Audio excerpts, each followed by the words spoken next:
Welcome back my dear friends and dear students. Very good morning, good afternoon and good evening to all of you. This, as you know, is the DADM, which is Data Analysis and Decision Making number 1 course under the NPTEL MOOC series, and this course, as you know, total number of hours is 30, and which basically gets converted into 60 lectures. Each week we have 5 lectures, each being for half an hour. And my name is Raghunandan Sengupta from the IME department, IIT Kanpur. Now, if you remember that we were discussing about utility theory, the difference, to just give a small recap, utility theory, the different concepts of utility theory. I know that is a double repetition, but please bear with me.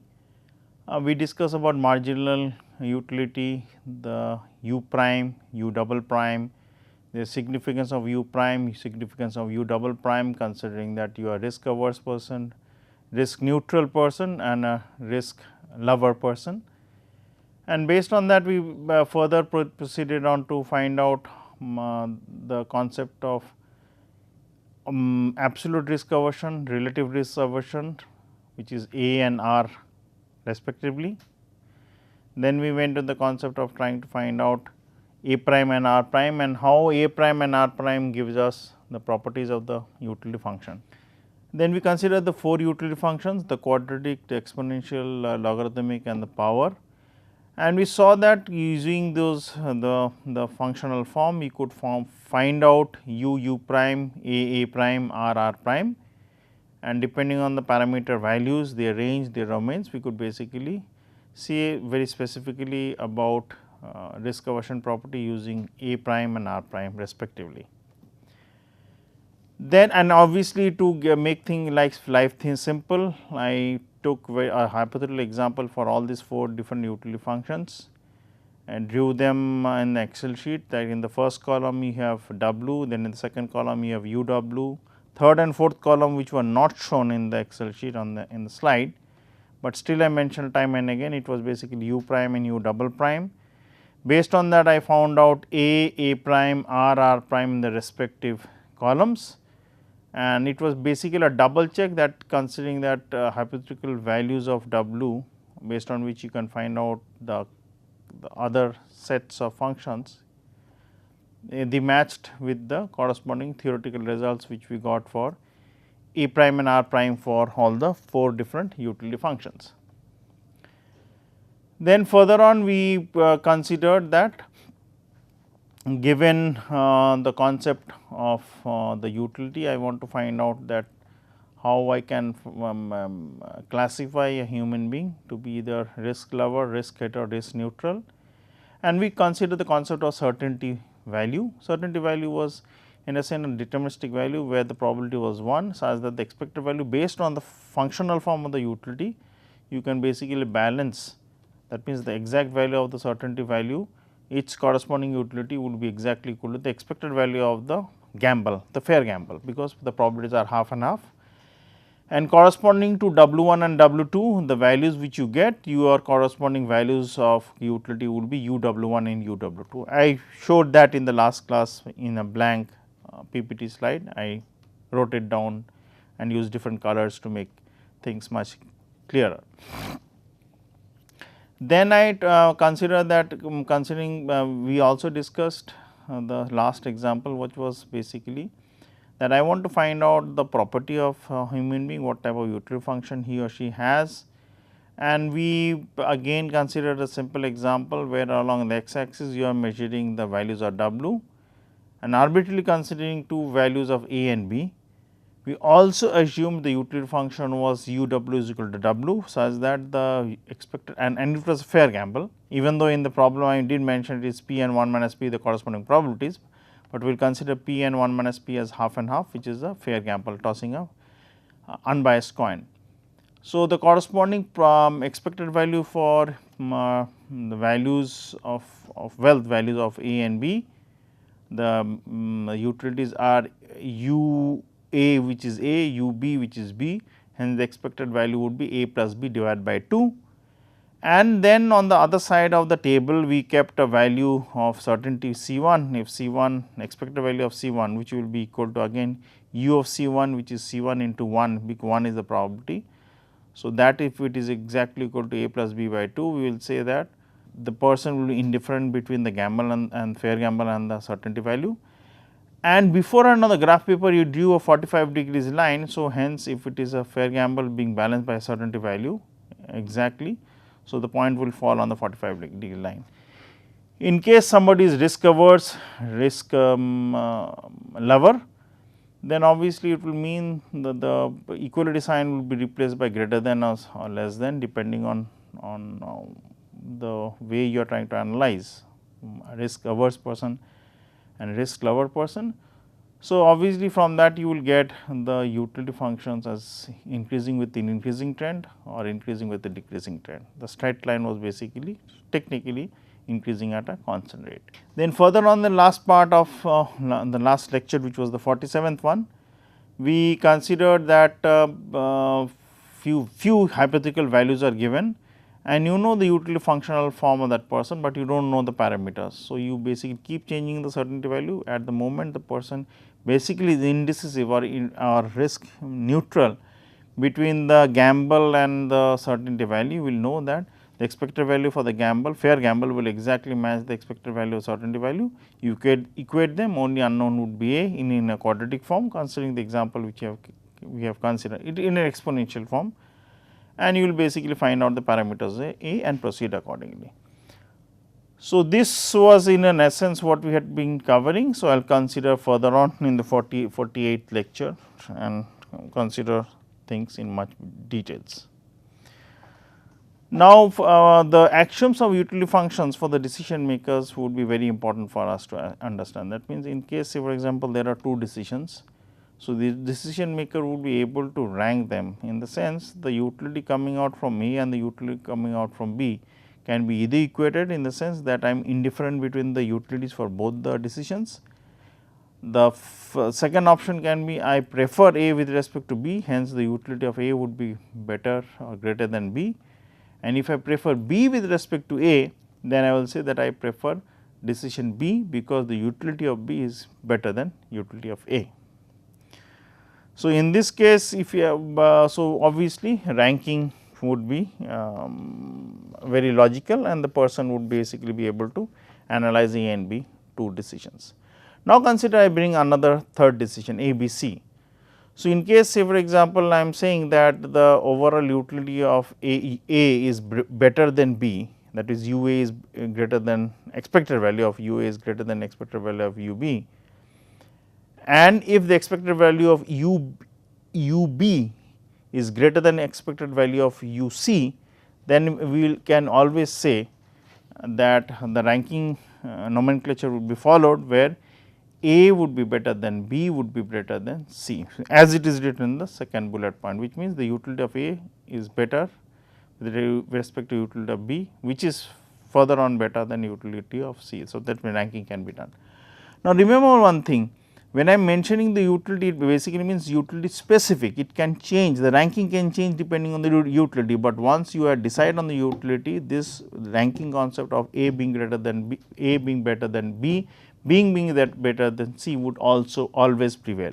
Now, consider there are two decisions. This would not make much sense in the practical aspect, but when we solve the problems, very small problems which you have solved or the assignments which are given, they would be almost on the same line. You will be able to appreciate the essence of utility, expected utility, fair gamble, the concept of certainty value, and all these things. So, consider x and y decisions are such that x is equal to y. Then we will assume, that means we can combine x with another decision z, such that the x will have basically a probability of p. So, that means we are combining x with another decision z, and we basically assign some probabilities p and 1 minus p. It could have been basically half and half also, it could have been say for example 0.8 and 0.2 also. So, that does not matter. So, I am taking probabilities of p and 1 minus p. So, on the same lines we have another decision, we take the same decision z with y. So, we are combining x with z and x with y, and such that the probability of y is also equal to p. So, in that case we can say that the probabilities are obviously z is equal to 1 minus p. So, we are combining x and y in some proportions with z and other decisions, and the probabilities remain the same for both the cases. Same means x and z are being combined corresponding the probabilities of p and 1 minus p. Similarly, y and z would be combined corresponding to the probabilities of p and 1 minus p. So, in that case we can say the ranking or the decisions between choosing x plus y and y plus z, x plus z and y plus z would basically be of equivalent value or equal value, because initially we have considered the decisions x and y are same. So, you can consider that there are 3 decisions, 4 decisions, 5 decisions. So, in whichever you combine them, if the corresponding probabilities are same, considering the initial decisions give us the same utility, the ranking would be maintained. Maintain the ranking, I would not use the word ranking, I would say the equivalence between the decisions would continue to be remain the same, provided the following assumptions which I just mentioned would be true, which means one is x is equal to y initially and the corresponding probabilities of combining z happens in the same proportions. Now, for every gamble there is a certainty equivalent, obviously that would be true, because if it is not a fair gamble, if the wealths or the so called investments are W1 and W2, whatever the units are, they are numbers. So, the corresponding utilities would be UW1 and UW2, whatever the utility, quadratic, logarithmic, exponential, power, it does not matter. So, when we combine and try to find out the expected value, what will we have? We will basically have probability considering for W1 as P1. So, P1 into U of W1 plus P2 into U of W2, where P2 is the probability corresponding to W2, such that the sum of probability of P1 and P2 is 1. So, when we find out the expected value, again I will repeat, it will be P1 into U W1 plus P2 into U W2, that would be equated to the deterministic event. So, consider the fair gamble has a value of C1. So, U of C1 into 1, because the probability is 1, it will be exactly equal to these values which I have taken. So, if I consider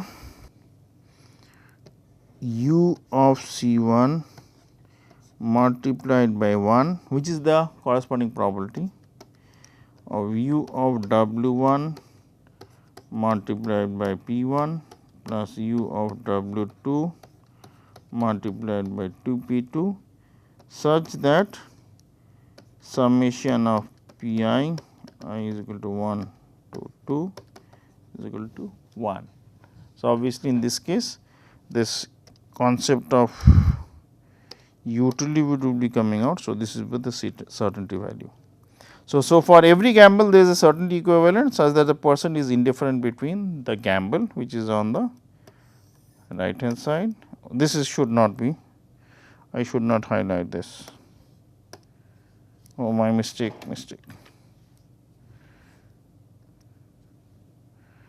So, this should be equivalent to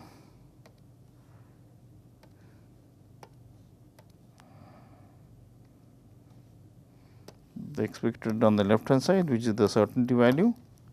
So, C1 would be found out corresponding to balancing the or equating the utility coming out from the certainty value and the equivalent and the utility coming out from the fair gamble. So, fair gamble would be the case when in case this P1 value is half and P2 value is half. So, let us consider the concept of utility, but now it is a quadratic one, and here is the important concept mainly from the investment point of view or decision sciences. So, comparison between the mean variance of the utility theory. The utility function is a quadratic which is W minus B W square. So, obviously, B can be any value. Now, consider on the other hand, I am trying to basically find out the returns based on the utilities or return based on the investment which I am making or returns based on the decisions I am making. So, in one hand I am trying to basically find out the returns, in other hand I am trying to find out the so called expected value based on the fact the utility is quadratic. Now, in that case it can be proved in and it can be found in good economics and good game theoretic book or utility analysis book, that for the case when the utility function is quadratic, it is equivalent to the case when we consider the returns to be normally distributed or vice versa. So, this relationship is if and only if. So, if returns, again I will repeat, if the returns are quadratic, my mistake is the utility functions are quadratic, then be rest assured the returns based on which we are trying to do the calculation would be normal, or else if the returns are normal, then be rest assured the utility function based on which we are doing the calculations would be quadratic. This would not be true for other type of distributions. So, based on that we are basically trying to show that without going to the theoretical proofs with a simple example. So, this is the example number 16. So, in the first column we consider the numbers of the investment and the prices, and in the second, third and fourth column we consider the prices of 3 assets, which is A, B, C. The price of A changes from 100, 110, 115, 120, 125, which is in the second column. Similarly, corresponding to third and fourth column, you have the changes for B and C assets, for which the values are 105, 115, 120, 125, 130 respectively for B, and the corresponding values for C would be 80, 90, 95, 105 and 130. Now, based on these values of the prices of the assets A, B, C, we need to find out what is the returns. Now, the returns can be found out in 2 ways. One case can be, I am not going to consider this value, I will just give a simple concept. So, consider your investment in time t1 is equal to at 1 is equal to 1, consider this is 1. So, the suffix would denote the time frame, and the corresponding to that, considering the interest rate is R or capital R. I will come to what is R or capital R within few seconds.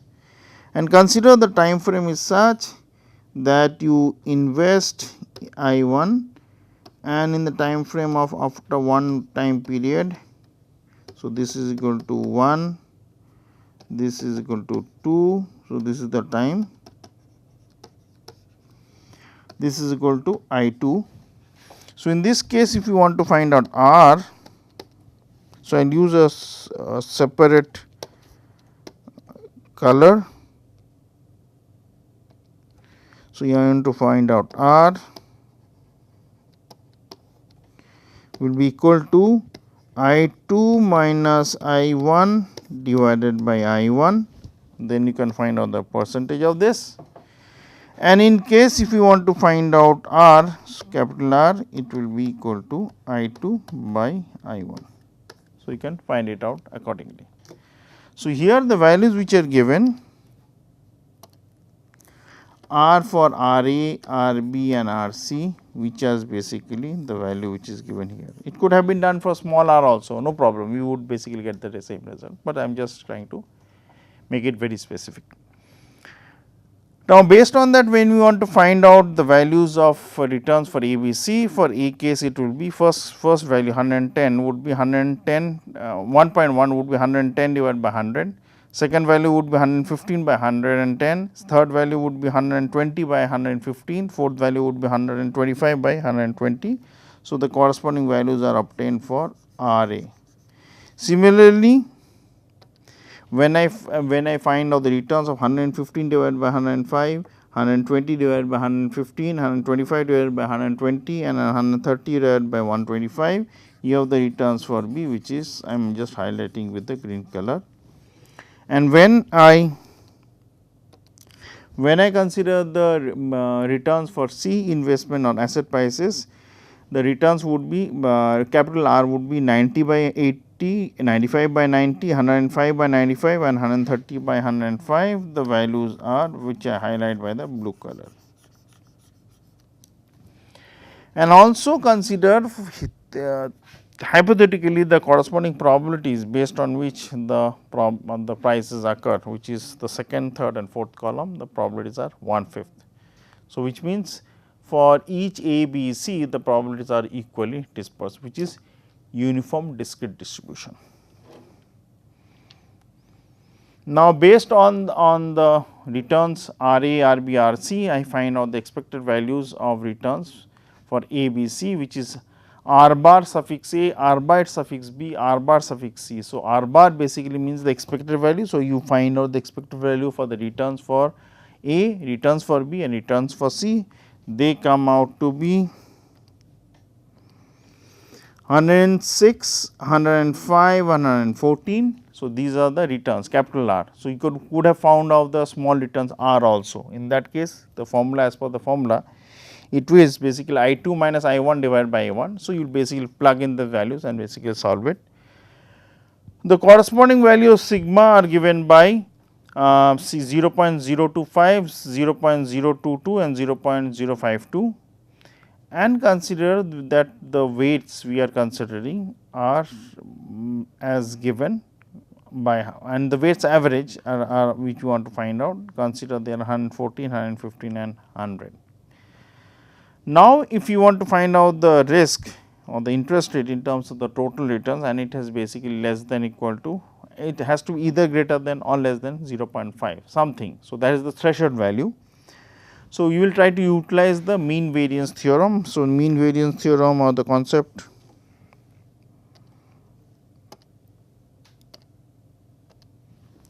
will be used will be probability of x being less than equal to x, or will be required to find out probability of capital X is greater than equal to small x. So, in both the cases you will use simple concept of standard normal distribution. So, how do you use? I should basically sorry I should erase this, so there is space. So, let me continue. Probability of x minus this E value is basically the expected value of x divided by sigma of x less than equal to x minus expected value of capital X divided by sigma x. This value closes, that bracket closes, and the value basically should be coming out to the probability. So, this technically I will just highlight it, this becomes capital Z, this becomes small z. So, this becomes capital Z and this becomes capital Z and this becomes small z. So, given these values of alpha, given this value of small z, you can find the other values and do your calculations accordingly. So, with the return of 0.5, I basically put in the mean variance theorem. I want to find out it to be greater than. So, what I do is that probability of RB minus the, so this 0.05 is the risk free interest rate, which is there in the banks, as that if you go to the bank invest, you will basically get return which is minimum of this. So, you want to basically analyze your investment with risk based to the risk free interest rate. So, corresponding to B, A and C, the values come out to be about 25, 22.4 and 12.3. So, which means that when you rank them corresponding to that, B would be better than A, would be better than C corresponding to the probabilities which you found out. Now, let us stop here and go back to the utilizing the quadratic utility function, because I mentioned that quadratic utility function and normal distributions based on the returns are equivalent. So, let us take the quadratic utility function w minus b w square with b as 0 minus 0.002, plug them in the values, solve them. So, it would change, but the values were almost the relationship between A, B, C would come out to be the same. So, once you find out the utility of B comes out to be 90.68, which is better than utility of A, which is 88.01, which is still better than utility of C, which is 80. So, if you compare, B is better than A is better than C, considering the case of quadratic utility functions you are using. Similarly, when you do it the calculation using the normality returns, the values also come out to be the same, which is B is greater than better than A is better than C. So, you both ways you basically try to verify the fact that the concept of a quadratic utility function and normality distributions are interlinked in general sense. So, consider the following example with two different sets of outcomes. So, they are as follows. The utility function is given by a quadratic utility function w square plus w. I am just taking an arbitrary value and considering there are two scenarios, scenario 1 and scenario 2, or two different tournaments or two different ranking system, whatever it is. The outcomes of the scenarios for the first one are given in the first column starting on 15, 20, 25, 10, 5 and 25, and outcomes for scenario 2 are given by 20, 12, 25, 17, 8 and 30. Now, in the third column I basically write the values of w, arbitrary values. Based on this I can find out uw, which is quadratic one with a certain value of b, and then we can find out the probabilities corresponding to this utility. So, if I consider, say for example, scenario 1 and scenario 2. So, what I will basically try to do is that try to basically find out the relative frequency of the number of events which basically affects scenario 1 and on scenario corresponding to, sorry, which basically is affected from the situations of scenario 1 and scenario 2, and you want to find out that what is the relative frequency. So, if you find out, so for combined effect being there, combined effect in the sense you want to find out the relative frequency. So, the relative frequency for utility 1.5 with a wealth of 1.5 with a utility of 3.75, the corresponding probability is basically 15 plus 20 divided by 212. Similarly, when I do it for the second, third, fourth and so on and so forth cases of w and uw basically continues to remain the same as the quadratic utility function. The probabilities for decision 2, decision 3, decision 4, so on and so forth basically combines in the numerator the number of such cases which have been favored for the wealth w, which is 2, and similarly I want to find out what is the number of cases which has been favored under scenario 1 for wealth of 1 point of wealth for 2. And when you compare doing that, so what you have is basically 15 plus 20, which is basically sum of this. So, this 20 plus 12 is basically sum of this.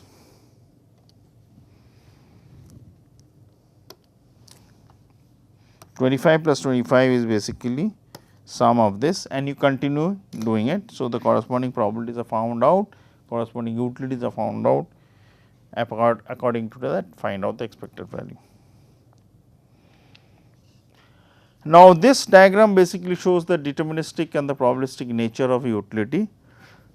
So, in the left hand side you have a not a gamble and a decision tree which is certain probabilities and certain so called outputs with respect to the w's. So, obviously, you will convert them into uw. So, and considering there is only one utility function only.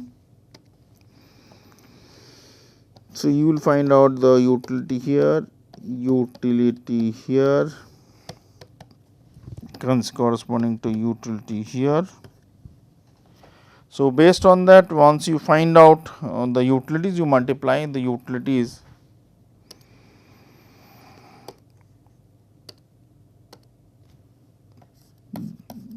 probability here, then this value multiplied by P2. I missed one, I will write it again. This will be U W3. Then based on that I want to basically, so this would green would has come, now it will be blue.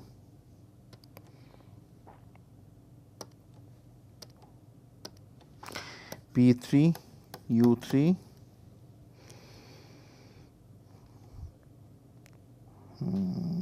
this is U3, then I will use another color P4, you see basically U4.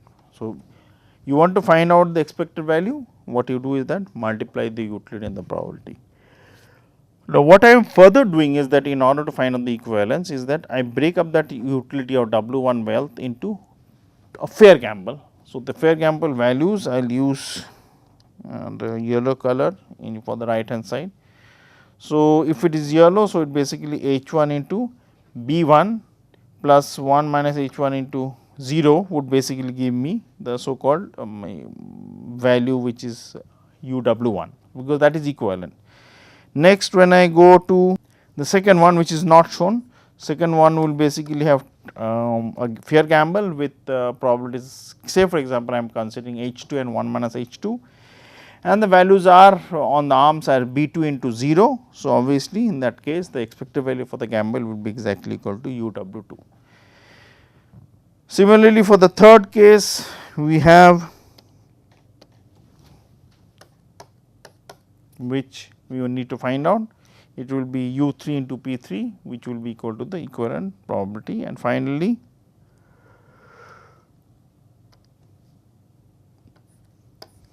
if we find out the expected value of h 4 into b 4 plus 1 minus h 4 into 0, the value comes out to be the equivalent terms with respect to the utility u w 4. So, you have to basically understand how you basically place it. So, what we have seen in this diagram, using, even though I used different colors. So, basically we are trying to analyze the expected values of the utilities of the utility functions, which is utility function multiplied by its probability, is being broken down into a case where we want to basically find out the corresponding gamble, even though I am using this word fair gamble, but it is the gamble. So, technically u w 1 value would be equal to the expected value for the gamble, which is h 1 into b 1 plus 1 minus h 1 into 0, and we will continue considering this for each and every arm.